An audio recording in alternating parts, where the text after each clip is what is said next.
58 BC, the forests of northeastern Gaul. Quintus Vorenus, a junior centurion of the 10th Legion, had never seen anything like the Celtic warriors emerging from the tree line. Nearly 7 feet tall, their bodies painted with swirling blue woad patterns, muscles like bundled rope beneath pale skin. They carried shields taller than a man and swords longer than any Roman gladius. Behind them, the forest itself seemed to move as thousands more warriors materialized from the shadows, their war cries building into a sound that made the earth tremble. This was Vorenus's first campaign in Gaul, and despite months of training, despite the confidence drilled into every legionary, he felt his hands shake as he gripped his pilum. The Celts weren't just larger than Romans, they were giants, berserkers who fought naked in winter, who took heads as trophies, who terrified even hardened Roman veterans with their savage fury. But Vorenus was part of something the Celts had never encountered. A military machine refined over centuries, a tactical system so precise, so disciplined, so utterly unlike anything in Celtic warfare that it would break entire tribes against its shield wall. Within the next few hours, Vorenus would learn that discipline defeats fury, that training conquers size, and that Roman iron, properly deployed, could turn Celtic rage into Celtic corpses. This is the story of when the Testudo formation, the famous Roman turtle, met the Celtic charge, the unstoppable force meeting the immovable object. It's about how organised violence defeated individual heroism, how engineering triumphed over courage, and how the clash between Roman methodology and Celtic passion would reshape the face of Europe. The Roman Testudo wasn't invented for the Gallic Wars. It emerged from centuries of Mediterranean combat, refined through countless battles against Greeks, Carthaginians, and Spanish tribes. By the time Julius Caesar launched his conquest of Gaul in 58 BC, the Testudo had evolved into a nearly perfect defensive formation, a mobile fortress of overlapping shields that could advance under the heaviest missile fire. The formation itself was elegant in its simplicity. Soldiers in the front rank held their scuta, the large rectangular shields directly ahead, creating a vertical wall. Those in the second and subsequent ranks raised their shields overhead at a slight angle, each shield overlapping the one in front. The men on the flanks angled their shields outward. The result was a shell of laminated wood and leather, reinforced with iron bosses, that covered the formation from every angle. Inside this shell, legionaries could advance at a steady walking pace, immune to arrows, javelins, and slingstones, but the Testudo was more than just protection. It was a psychological weapon. Enemies watching this slow, inexorable advance, seeing their missiles bounce harmlessly off the shield wall, seeing this inhuman mass of metal and leather marching forward without hesitation, often broke before contact was even made. The Celts who dominated Gaul in 58 BC represented a completely different military philosophy. Where Romans emphasized formation and discipline, Celts celebrated individual heroism and personal glory. Where Romans fought as units, Celts fought as warriors. Where Romans planned campaigns, Celts sought battles. Celtic warfare was built around the charge. Warriors would work themselves into a battle frenzy, often aided by alcohol or ritual chanting, then rush forward in a massive wave designed to overwhelm enemies through sheer shock and terror. This tactic had worked brilliantly for centuries. Celtic armies had sacked Rome itself in 390 BC. Celtic warriors had conquered much of Spain, crossed the Alps, and raided throughout the Mediterranean. Celtic mercenaries were sought after by Hellenistic kingdoms precisely because their ferocity in battle was legendary. The typical Celtic warrior was physically imposing. Ancient sources consistently describe them as taller than Mediterranean peoples, with powerful builds developed through lives of physical labour and constant intertribal warfare. They wore their hair long, often stiffened with lime into spikes. Many fought bare-chested or completely naked, partly for mobility, partly to display their fearlessness. Their primary weapon was the spatha, a long slashing sword designed for sweeping, powerful cuts. Celtic swords were sometimes over 3 feet long, meant to be wielded with room to swing. They also carried large oval or rectangular shields, though these were more portable than the heavy Roman scutum. Some warriors wore chainmail, an invention the Celts themselves had pioneered, though most could not afford such expensive armour. The Celtic approach to battle emphasised personal combat. Warriors would challenge enemy champions to single combat before the battle began. They fought for personal glory, for honour, for the right to boast in the great halls of their chiefs. A warrior's status depended on his prowess in battle, on the number of enemies he had killed, on the heads he had taken as trophies. This created warriors of tremendous individual skill and courage, but it also created armies with no real command structure, no unified tactics, and no ability to maintain formation under pressure. When Julius Caesar arrived in Gaul in 58 BC, he commanded what was arguably the finest military force in the ancient world. The Roman legions of the late Republic represented the culmination of centuries of military evolution. Each legion consisted of approximately 5,000 heavy infantry, divided into 10 cohorts, each cohort divided into 6 centuries of roughly 80 men. This organizational structure allowed for tactical flexibility impossible in other ancient armies. The standard legionary was a professional soldier, though the term professional is somewhat misleading for this period. Most legionaries were citizens serving multi-year enlistments, men who had undergone extensive training in formation fighting, weapons drill and military engineering. By the time they faced their first battle, they had marched hundreds of miles carrying 60-pound packs, built dozens of fortified camps, and practiced sword drill until their movements were automatic. The Roman gladius was specifically designed for formation fighting.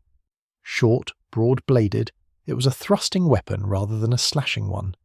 In close quarters, in the press of shield-to-shield combat, the gladius was devastatingly effective. A legionary could kill with minimal movement, a quick thrust into the belly or throat, then return to guard position behind his shield. The gladius didn't require room to swing, didn't leave the warrior exposed during his attack, and worked perfectly within the confines of Roman formations. But the real Roman advantage was training. Legionaries drilled constantly. They practiced forming testudo on command, maintaining formation while advancing over obstacles, shifting from testudo to attack formation. They trained with weighted practice weapons against wooden posts, learning to strike from behind the shield, to thrust with maximum efficiency, to kill without exposing themselves. This training created muscle memory, automatic responses that would function even in the chaos of battle. The first major encounter between Roman tactical discipline and Celtic fury came in 58 BC, when Caesar intercepted the Helvetii, a Celtic tribe migrating across Gaul with their entire population, roughly 370,000 people. The military force accompanying this migration numbered perhaps 90,000 warriors, an enormous army by ancient standards. Caesar, with 6 legions totaling about 30,000 men, was outnumbered 3-1. The Battle of Bibracte would demonstrate why numbers alone didn't determine victory in ancient warfare. Caesar deployed his 4 veteran legions in the standard triple battle line on a hillside, the high ground giving his soldiers a significant advantage. The Helvetii, seeing the Romans on the heights, formed their traditional warband and prepared to charge. What happened next would become a pattern repeated throughout the Gallic Wars. The Helvetii charged up the hill in a massive wave, thousands of warriors screaming their battle cries, their longswords raised, their individual courage beyond question. The Roman response was methodical. The first 2 legion ranks threw their pila, heavy javelins designed not just to kill, but to disable enemy shields. A pilum that struck a shield would bend, its soft iron shank designed to deform on impact. This made it impossible to remove quickly and added weight to the shield, often forcing warriors to discard their primary protection. Into this charge, already disrupted by pilum volleys, came the testudo. Caesar's legionaries locked shields and advanced down the hill to meet the charge. Instead of the expected clash of 2 forces rushing together, the Celts hit a moving wall. Individual Celtic warriors, running at full speed, crashed into a formation that absorbed their momentum like waves breaking on a cliff. The physics of the encounter favoured the Romans completely. A Celtic warrior charging at full speed had momentum but no support behind him. The Roman in testudo had the weight of his entire formation backing him, plus the advantage of a lower centre of gravity. Celtic warriors literally bounced off the shield wall, their longswords useless in the press of bodies, their heightened strength negated by Roman positioning. Once the Celtic momentum was absorbed, Roman discipline took over. Legionaries in the front rank would push forward with their shields, creating small gaps. Into these gaps the gladius would strike, quick thrusts into exposed bellies, groins, throats. A warrior would fall, the formation would step over him, advance one pace, then repeat. It was industrial in its efficiency, mechanical in its precision, and absolutely devastating in its results. The Helvetii broke after hours of this grinding combat. Their warriors, used to quick, decisive melees based on individual combat, found themselves in a type of warfare they didn't understand. No single heroes emerged from the Roman lines to fight. There was no glory in facing this shield wall, just death, methodical and impersonal. Of the roughly 90,000 Helvetii warriors who entered the battle, ancient sources claim only about 10,000 survived. Roman losses were perhaps 2,000 men, an astonishing casualty ratio that reflected the complete superiority of organised warfare over individual heroism. But the Battle of Bibracte was fought in relatively open ground. The true test of Testudo versus Celtic charge would come in conditions far less favourable to Roman tactics, in forests and marshes where formations were difficult to maintain, where Celtic ambush and individual combat should have dominated. That test came in 57 BC when Caesar faced the Nervi, a Belgian tribe renowned even among Celts for their ferocity in battle. The Nervi were different from other Gallic tribes. They forbade wine and other luxury goods in their territory, believing such things made warriors soft. They trained constantly for war, maintaining readiness for immediate combat. They had never been defeated in living memory and viewed the approaching Romans with contempt. Roman methods, they believed, were the tricks of weaklings who feared honest combat. The encounter occurred along the Sabes River, though historians debate the exact location. Caesar's 6 legions were conducting a river crossing, with the army divided during the operation. The baggage train was still approaching, several legions had not yet crossed, and the legionaries who had crossed were beginning to fortify their nightly camp. It was precisely the moment of maximum Roman vulnerability. The Nervi had been watching from the forests across the river, waiting for exactly this opportunity. As soon as the last of Caesar's advance, legions crossed, the Nervi launched their attack. What emerged from the forest was terror incarnate. Roughly 60,000 warriors, moving at a dead run, covering the distance from tree line to river with shocking speed. They had waited until Roman forces were divided, until formation was impossible, until the methodical Roman way of war was disrupted. This was Celtic warfare at its finest, the sudden charge designed to catch enemies unprepared and overwhelm them through shock and numbers. The Roman response should have been panic. Legionaries were scattered, some building fortifications, others setting up tents, their weapons stacked, their armour not fully donned. Officers were separated from their units. The normal chain of command was disrupted. Everything the Romans depended on was absent, and yet, the years of training, the ingrained discipline, the muscle memory of endless drills took over. Centurions began bellowing orders. Legionaries grabbed the nearest weapons, not waiting to find their own assigned equipment. Men rushed to form lines, not perfect testudo formations, but shield walls, overlapping protection, the fundamental defensive posture drilled into every Roman soldier. Caesar himself, according to his own account, ran from sector to sector, grabbing the standards of different cohorts to rally troops, directing units into position. What could have been a complete disaster became a desperate but organised defence. The Nervi hit the Roman lines like a storm. Their initial charge drove the Romans back, killed hundreds of legionaries in the first minutes, and nearly broke through to the camp itself. Individual Nervi warriors performed feats of tremendous courage, climbing over Roman shields, leaping into the formations, fighting with suicidal bravery. But they were fighting an organism, not individuals. When a legionary fell, the man behind him stepped forward. When a section of line was pushed back, adjacent units moved to support. The Roman defence wasn't heroic in the Celtic sense, it was mechanical, automatic, a system that continued to function even under conditions that should have destroyed it. The key moment came when the 10th Legion, Caesar's most experienced unit, managed to form a proper testudo on the Roman left flank. Despite the chaos, despite the surprise, despite the terrain, these veterans locked shields and began advancing into the Nervi flank. The contrast between the two forces was stark. The Nervi, for all their courage, were a mob of individual warriors. They had no reserve, no command structure beyond personal example, no way to respond to changing tactical situations. They had committed everything to the initial charge, and when that charge failed to break the Romans completely, They had no alternative plan. The 10th Legion's Testudo ground forward into the Nervi flank like a machine. Warriors who tried to stand were killed. Those who tried to flee were run down. The formation didn't stop, didn't waver, just maintained its steady advance, leaving a carpet of Celtic dead in its wake. When Caesar's remaining legions arrived from across the river, already formed and ready for combat, the battle became a slaughter. The Nervi fought to nearly the last man. Their courage never in question, but courage without tactics is just elaborate suicide. Of the 60,000 warriors who charged from the forest, ancient sources claim fewer than 500 survived. The Sabres River ran red for days. The victory demonstrated something crucial about Roman warfare.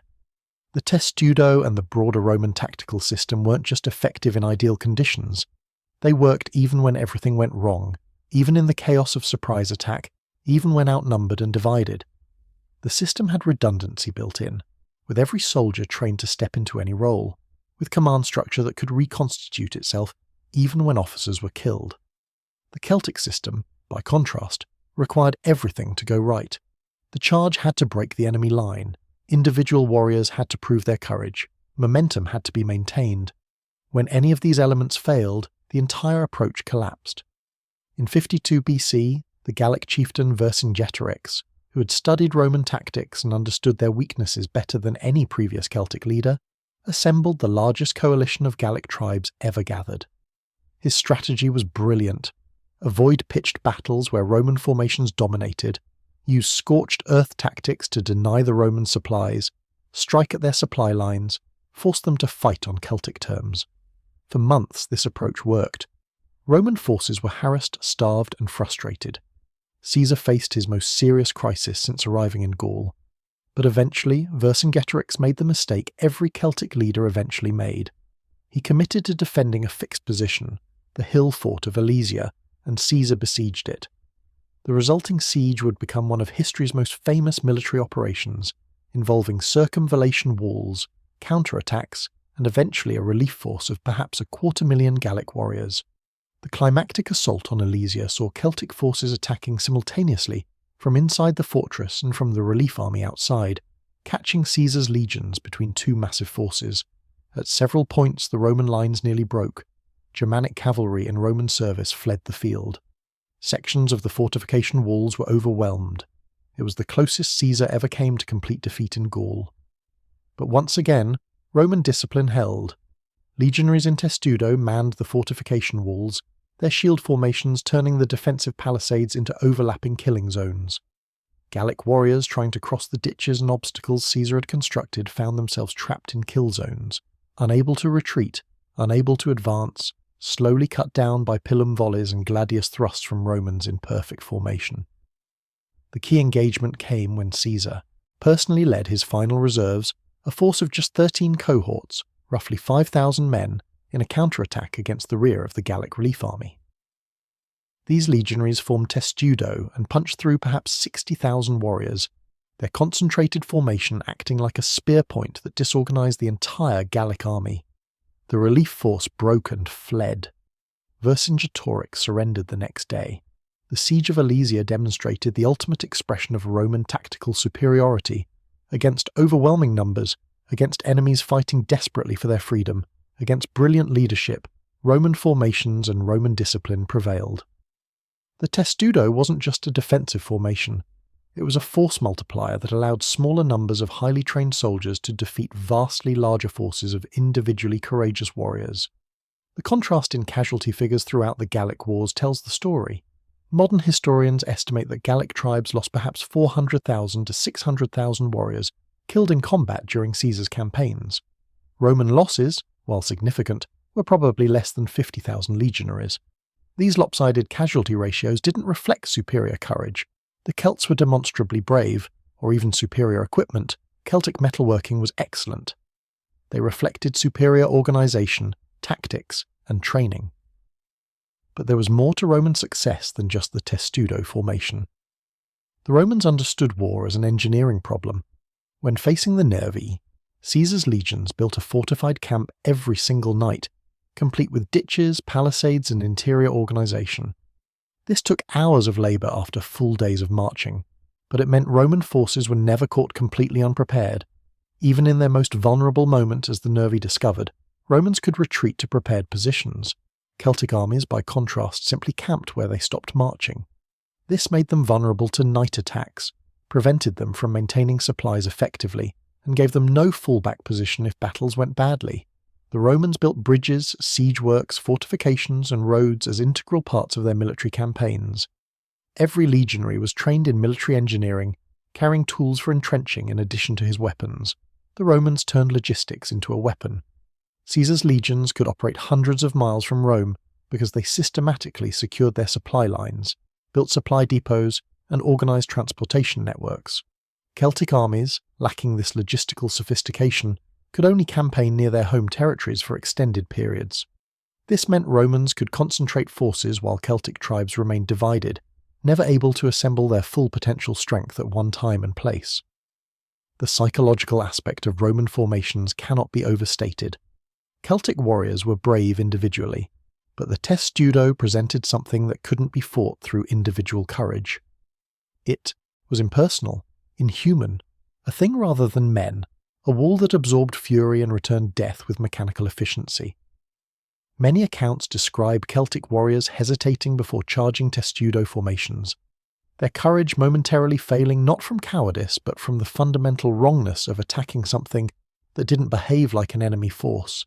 The Testudo didn't fight back in the Celtic sense, didn't present champions to challenge, didn't give individual warriors opportunities for glory.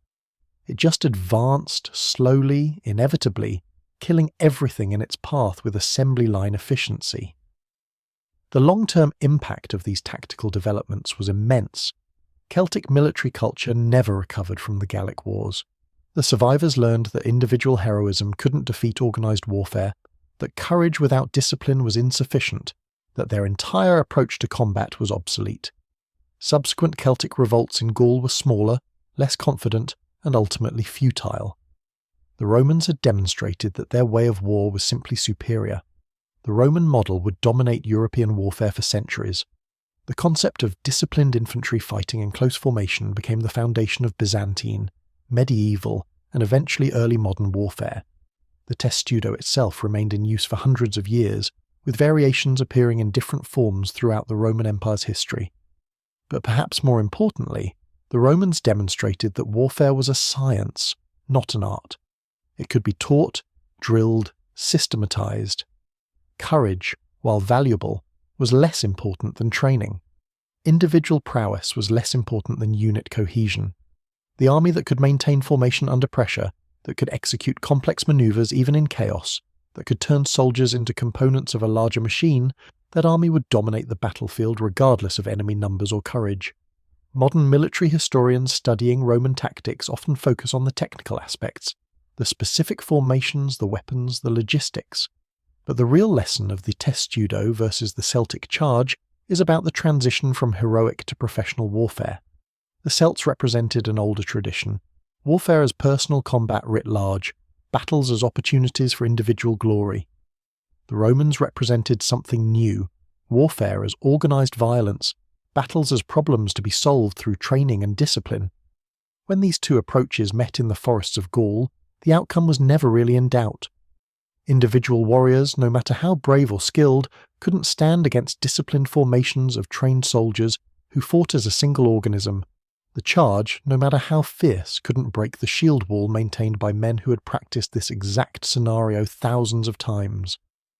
The Celtic way of war, which had dominated Europe for centuries, was obsolete. It just took the blood of hundreds of thousands of warriors to prove it. There's a Roman military manual from the 4th century AD, written by Vegetius, that sums up this philosophy. He wrote that victory in war does not depend entirely upon numbers or mere courage. Only skill and discipline will ensure it. What wins is not the big armies, but the good armies. The Celtic tribes had big armies. They had courage beyond question. What they lacked was the skill and discipline that came from treating warfare as a profession, rather than a test of personal valour. The Testudo was just one expression of this approach, but it was the perfect symbol of everything that made Roman warfare superior. It was a formation that required no individual heroism. that worked precisely because individual soldiers suppressed their instincts and worked as a unit, that turned the chaos of combat into organised, methodical killing. When Quintus Vorenus, that young centurion from the beginning of our story, finally faced the Celtic charge at the Battle of the Sabes, he learned what veterans already knew. Inside the Testudo, locked shield to shield with the men beside him, following the drills he had practiced countless times, he was part of something larger than himself. The fury breaking against his shield, the screaming warriors trying to kill him, the chaos of combat, none of it mattered. He simply executed his training, thrusting his gladius into exposed flesh when opportunities appeared, maintaining his position in the formation, trusting the men beside him to do the same. The battle wasn't glorious, it was mechanical, exhausting, terrifying. But when it was over, he was alive, and the Celtic warriors who had seemed so terrifying that morning were corpses piled before the Roman lines. That was the reality of Testudo versus charge. Not glory, not heroism, just discipline defeating fury, training conquering courage, Roman iron breaking Celtic passion. The day iron defied fury wasn't one battle, it was hundreds of encounters across years of warfare. But the result was always the same. The shield wall held, the charge broke. The disciplined killed the brave, and Rome conquered Gaul not through superior courage or numbers, but through superior organisation. That was the lesson written in the blood of Celtic warriors across the forests and fields of Gaul. Fury without discipline is just noise. Courage without training is just waste. The Testudo didn't defeat the Celtic charge through some tactical trick or technological advantage. It defeated it by representing a completely different way of thinking about warfare, one that reduced combat to engineering, soldiers to components, and battles to problems with systematic solutions.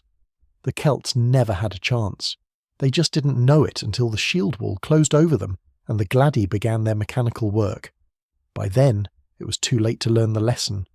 The thunder of thousands of warriors charging across the field was impressive, terrifying even. But it was nothing compared to the sound of Roman soldiers locking shields, that distinctive thud of wood on wood, the verbal count as formations dressed their lines, the absolute silence of disciplined men waiting to kill. That silence was the sound of professionalism, and in ancient warfare, professionalism beat passion every single time. The psychological transformation that occurred in Celtic warriors when facing the Testudo is documented in numerous Roman accounts, though we must read between the lines of Roman propaganda to understand what actually happened. Tacitus, writing about later campaigns in Britain, described Celtic warriors as initially confident, even contemptuous of Roman formations, but he noted that this confidence evaporated once actual combat began. The reason becomes clear when we examine the physical reality of a Celtic warrior's experience attacking a Testudo. Imagine being that warrior. You've spent your entire life training for combat, practicing with your longsword, building the strength and skill that marks you as a man of worth in your tribe. You've fought in raids, perhaps even in tribal wars. You understand combat as a test of personal courage and skill. Now you're facing these Romans, and everything you know is wrong. You charge forward with your comrades, thousands of warriors screaming defiance, working yourselves into the battle fury that has won countless fights before. Your blood is hot, your courage absolute. You have no doubt that your sword arm and your bravery will carry the day. Then you hit the shield wall. Your sword, that beautiful 3-foot blade designed for sweeping cuts, is useless. You can't get a proper swing in the press of bodies. The Romans are too close, their shields too tight together. You try to bash the shield aside with your own, but the Roman doesn't move. Behind him is another soldier, and another, all pushing forward with combined weight. You're a big man, strong, but you're not strong enough to move an entire century. Then you feel it. A sharp, burning pain in your belly or groin. You didn't see the blade coming. The Roman never even looked at you, never acknowledged you as an opponent worthy of respect. He just thrust his short sword through a gap you didn't know existed, withdrew it instantly behind his shield and moved on. You're falling, but the line has already advanced past you. Boots step on your legs, your back. No one stops to finish you. You're not worth the effort. You bleed out in the mud while the mechanical advance continues over you. That was the reality of fighting the Testudo. No glory, no chance to prove your worth, just impersonal death delivered by an enemy who treated combat as a job rather than a sacred test of manhood. Celtic military culture had no framework for processing this type of warfare. Their entire social structure was built around individual martial prowess. A man's status, his position in the tribe, his right to speak in councils, all of it depended on his reputation as a warrior. But how do you build a reputation fighting an enemy that doesn't recognize individual achievement? The Romans kept no records of individual Celtic warriors they defeated. No Roman soldier would boast about the specific Celt he killed, unless that Celt was a king or chieftain. The average Celtic warrior died anonymously, just another body in the pile, his name forgotten, his courage irrelevant to the cold arithmetic of casualties. This was perhaps more devastating to Celtic military culture than the actual defeats. The Romans weren't just killing Celtic warriors, they were making their deaths meaningless in terms of tribal honour culture. We see evidence of this psychological damage in the changing nature of Celtic resistance as the Gallic Wars progressed. Early battles saw mass charges with warriors competing to be first into combat. Later battles show more hesitation, more attempts to use terrain and ambush rather than direct assault. This wasn't cowardice, it was learning. Celtic warriors realised that their traditional approach was suicide, and they began desperately searching for alternatives. Vercingetorix's strategy of avoiding pitched battles was born from this learning. He understood that Celtic warriors couldn't defeat Roman formations in open combat. His scorched earth policy, his use of fortified positions, his attempts to starve the Romans rather than fight them, all represented a fundamental admission that Celtic military culture had met something it couldn't overcome through traditional means. The tragedy was that even these adapted tactics failed, because the Romans excelled at siege warfare and logistics just as much as they excelled at formation combat. The Siege of Alesia provides the clearest example of how thoroughly Roman systematic warfare dominated Celtic approaches. Vercingetorix held a strong fortified position with adequate supplies. A relief force of staggering size, estimates range from 240,000 to 300,000 warriors, assembled to break the siege. By any reasonable assessment, Caesar's roughly 60,000 legionaries should have been crushed between the garrison and the relief force. But the Romans didn't fight reasonably. They fought systematically. Caesar's legions built 2 complete rings of fortifications, one facing inward to contain Vercingetorix, another facing outward to hold off the relief army. These weren't simple wooden walls. The circumvallation and contravallation works at Alesia represented some of the most sophisticated military engineering of the ancient world. The fortifications included multiple ditches, some filled with water diverted from nearby streams. Sharpened stakes were planted at angles in the ditches. Concealed pits with fire-hardened stakes waited for charging warriors. Towers provided elevated firing positions for artillery. The walls themselves were fronted by obstacles designed to break up any charge before it reached Roman lines. And manning these fortifications were legionaries who could form testudo at any point along the walls, creating concentrated defensive positions wherever attacks developed. When the massive Celtic relief army attacked, they faced a problem with no solution in their military tradition. They couldn't charge effectively across the obstacle fields. Those who made it through arrived disorganized, unable to maintain the momentum that made Celtic charges dangerous. They found themselves fighting uphill against fortified positions manned by soldiers in perfect formation. Individual Celtic courage was magnificent. Warriors threw themselves at the fortifications again and again, accepting horrific casualties for minimal gains. But courage wasn't enough. The testudo formations along the Roman walls worked exactly as designed. Celtic warriors who reached the fortifications found themselves facing the same impenetrable shield walls that had broken their comrades in open battle. The Romans weren't even fighting aggressively. They stood in position, killed anyone who came within gladius range, and waited for the attacks to exhaust themselves. Inside Alesia, Vercingetorix launched coordinated attacks to coincide with the relief army's assaults. For a moment, the plan seemed to be working. Romans were fighting on 2 fronts, stretched thin, facing overwhelming numbers on both sides. If ever Celtic warriors had an opportunity to break Roman discipline through sheer pressure, this was it. They failed. The Roman formations held because they were designed to hold. The training every legionary underwent specifically prepared them for exactly this situation. Fighting on multiple fronts, outnumbered, under pressure, these weren't unusual circumstances for Roman soldiers. They were expected circumstances, planned for, drilled until every soldier knew his role instinctively. When Caesar committed his last reserves to the counterattack that broke the siege, he was leading perhaps 5,000 legionaries against the rear of an army that numbered in the hundreds of thousands. The charge worked not because Romans were individually superior warriors, but because 5,000 men in perfect testudo formation represented a force multiplier that raw numbers couldn't match. The formation punched through Celtic lines like a spear through cloth. Warriors on the edges of the formation tried to swarm it, to use their numbers to pull it apart. But the testudo was designed precisely to prevent this. Soldiers on the flanks and rear maintained their shield positions, creating an armoured shell that advanced regardless of pressure from any direction. The psychological impact of watching 5,000 Romans carve through hundreds of thousands of Celts broke the relief army's morale completely. This wasn't just military defeat. It was proof that everything Celtic warriors believed about combat was wrong. Numbers didn't matter. Courage didn't matter. Individual skill didn't matter. All that mattered was organisation, and the Celts had none that could match Roman: systematisation. The aftermath of Alesia marked the effective end of major Celtic resistance in Gaul. There would be rebellion, certainly.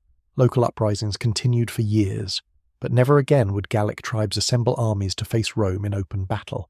The lesson had been learned at a cost of hundreds of thousands of Celtic lives. You cannot defeat the testudo through courage alone. But we should pause here to acknowledge what the Celts got right and what the limitations of Roman tactics actually were. The testudo was not invincible. It was slow, incredibly slow. A formation advancing in testudo moved at perhaps 1 mile per hour, maybe less over rough ground. This made Roman armies vulnerable to strategic manoeuvre, to having their supply lines cut, to being avoided entirely. The Celts also inflicted significant casualties on Rome when they fought smartly. Ambushes in forests where formations couldn't be maintained, night attacks on Roman camps, raids on baggage trains, these tactics worked. The disaster of the Teutoburg forest in 9 AD, where Germanic tribes destroyed 3 Roman legions, happened precisely because Arminius understood Roman weaknesses and exploited them ruthlessly. He forced the Romans to march through terrain where testudo was impossible, where the formation advantages disappeared, where individual combat skills mattered more than unit cohesion. The problem was that these tactical successes couldn't be sustained. To defeat Rome strategically required either destroying their armies completely, which Arminius temporarily achieved, or denying them the ability to operate in your territory at all. But Roman logistics, engineering, and systematic approach to warfare meant they could absorb defeats that would have broken other peoples. 3 legions destroyed in Teutoburg, Rome raised new legions, towns sacked and supply lines cut. Rome built fortified supply routes and garrisoned towns. The systematic approach extended beyond tactics to grand strategy. Celtic tribes, lacking political unity, couldn't sustain resistance long enough to exhaust Roman willingness to continue.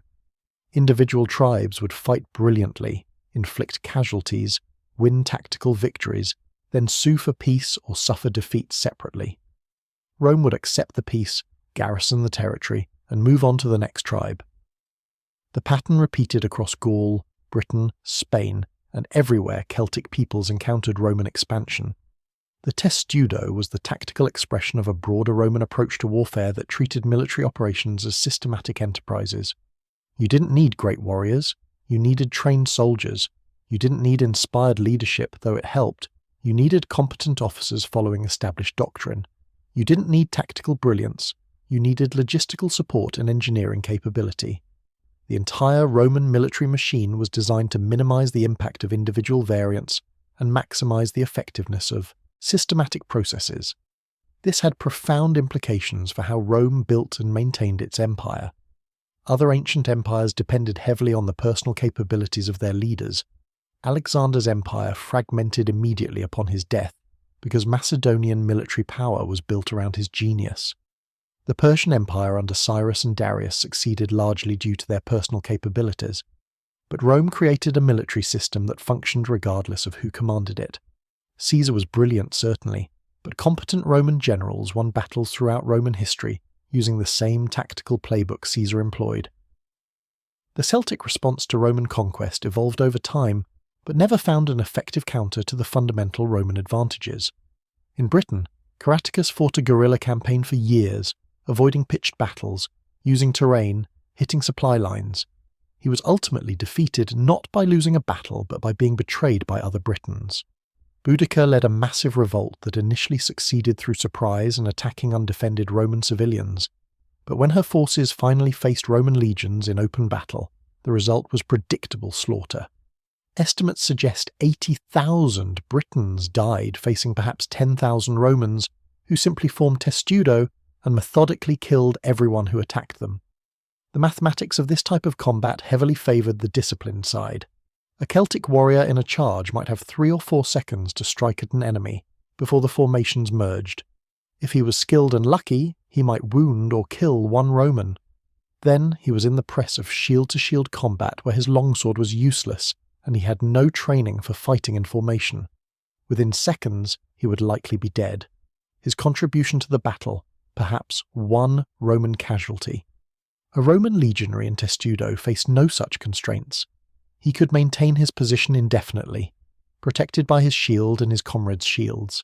He struck only when opportunities presented themselves, quick thrusts requiring minimal exposure. His training meant he struck efficiently, wasting no motion, creating maximum damage with minimum effort. In a single battle, an average legionary might personally kill 5 or 10 enemy warriors without ever being in serious danger himself. The casualty mathematics were inexorable. This is why the casualty ratios in Gallic War's battles were so lopsided. At the Sabis River, roughly 60,000 Nervi attacked perhaps 30,000 Romans. The Nervi were nearly annihilated while Roman casualties, though significant by Roman standards, were perhaps 3,000 to 5,000 men. 10-to-1 casualty ratios were common when Celtic charges met Roman Testudo. 20-to-1 wasn't unheard of when Romans had ideal defensive positions. These numbers cannot be explained by superior courage. The Celts were demonstrably courageous, attacking again and again despite horrific losses. They cannot be explained by superior equipment. Celtic metalworking was excellent, producing high-quality weapons and armour for those who could afford it. The only explanation is superior tactics, training and organisation. The systematic defeated the heroic through simple arithmetic. The long-term cultural impact of these defeats reshaped Celtic society fundamentally. Pre-conquest Celtic culture celebrated the warrior above all other roles. The greatest men were those who proved themselves in battle. The highest honours went to successful war leaders. Bardic traditions preserved the names and deeds of great warriors for generations. But what happens to a warrior culture when warfare itself proves obsolete? Post-conquest Celtic societies in Roman territories underwent rapid transformation. The warrior class, stripped of their primary function and unable to compete with Roman military methods, lost status. Tribal chiefs who accepted Roman authority and learned to work within Roman administrative systems prospered. Those who clung to traditional warrior values either died in futile revolts or became marginalized. Within 2 generations, Celtic elites in Gaul were dressing like Romans, speaking Latin, serving in Roman auxiliary units rather than leading independent war bands. This wasn't just military conquest, it was cultural obliteration, the replacement of one entire worldview with another. The Roman Testudo didn't just defeat Celtic armies, it defeated Celtic military culture, proving that everything that culture valued, personal courage, individual combat skill, heroic glory, was inferior to systematic organisation and professional training. We can trace this transformation in the archaeological record. Early Roman conquest sites in Gaul show evidence of violent destruction, burned settlements, mass graves, the physical record of battles and sieges, but within decades, these same areas show peaceful Roman-style towns, villas, infrastructure. The warrior graves with elaborate weapons that characterize pre-conquest Celtic archaeology become rare. Instead, we find graves of Romanized Gauls, marked by Latin inscriptions, Roman-style monuments, evidence of wealth from trade and administration rather than warfare. The Testudo formation itself continued evolving throughout Roman history. Later Roman armies faced different enemies with different tactics. Against Parthian cavalry archers, Testudo formations would advance under constant missile fire, the shields providing protection until Romans could close to gladius range. Against Germanic tribes in forests, looser formations became necessary, but the basic principle, disciplined soldiers maintaining formation under pressure, remained central to Roman tactics. Even as the Roman Empire declined and eventually fell, the lessons of systematic warfare persisted. Byzantine armies, the Eastern Roman continuation, maintained formation discipline as their primary tactical advantage. Medieval European warfare, though often romanticized as individual knights in glorious combat, actually depended heavily on organized infantry formations in decisive battles. The Swiss pike formations that dominated Renaissance warfare were direct descendants of Roman organizational principles. The modern military is built entirely on the Roman model, though we rarely acknowledge it explicitly. Professional soldiers, standardized training, systematic tactics, unit cohesion over individual prowess. All of these are Roman contributions to warfare. When modern militaries drill their soldiers endlessly in basic skills, they're following the exact same logic that made the Testudo effective. Individual variance is minimized, unit capability is maximized. The whole becomes greater than the sum of its parts. The contrast with Celtic warfare methods persists in how we think about military heroism. Popular culture loves the Celtic model, the brave individual warrior facing impossible odds through personal courage. Hollywood makes movies about this version of warfare constantly, but actual militaries follow the Roman model exclusively because it wins. No modern army trains warriors for individual glory combat. They train soldiers for coordinated unit operations. The lesson the Celts learned in blood, that heroism cannot defeat organization, remains true 2,000 years later. When we study the Testudo versus the Celtic charge, we're not just examining ancient history. We're watching the moment when warfare transformed from heroic to professional, from art to science, from individual to systematic. The Celtic warriors who died by the hundreds of thousands weren't foolish or cowardly. They were representatives of an older tradition, one that had dominated warfare for millennia, facing something new that they couldn't understand until it was too late. The Roman victory was inevitable not because Romans were better warriors individually, they probably weren't, but because they had discovered something fundamental about organized violence. A group of trained, disciplined, adequately equipped soldiers following proven tactics will defeat a larger group of courageous, skilled, even heroic warriors almost every time. The exceptions make interesting stories. The rule made Rome an empire. The Testudo was just a formation, but it represented a revolution in human conflict as significant as the invention of gunpowder or nuclear weapons. It proved that systematic organization trumps individual excellence, that training beats talent, that discipline defeats courage, that iron, properly organized, will always defeat fury, no matter how magnificent that fury might be. The Celtic warriors who charged those shield walls weren't wrong to value courage and individual glory. Those are noble values that speak to something deep in human nature. But nobility doesn't win wars. System does. Organization does. The boring, methodical, unglamorous work of training, drilling, and maintaining discipline, that's what wins. The Testudo taught this lesson to everyone who faced it. And so the forests of Gaul became graveyards for a way of life. The Celtic warrior culture, which had dominated Europe for centuries, broke against Roman shields and died on Roman swords. Not because Celts lacked courage, but because courage wasn't enough. The day iron defied fury wasn't one day, it was thousands of days across decades of warfare. But the outcome was always the same. The shields locked, the formations held, the system prevailed, and Rome conquered Gaul one methodical, disciplined, unglamorous step at a time.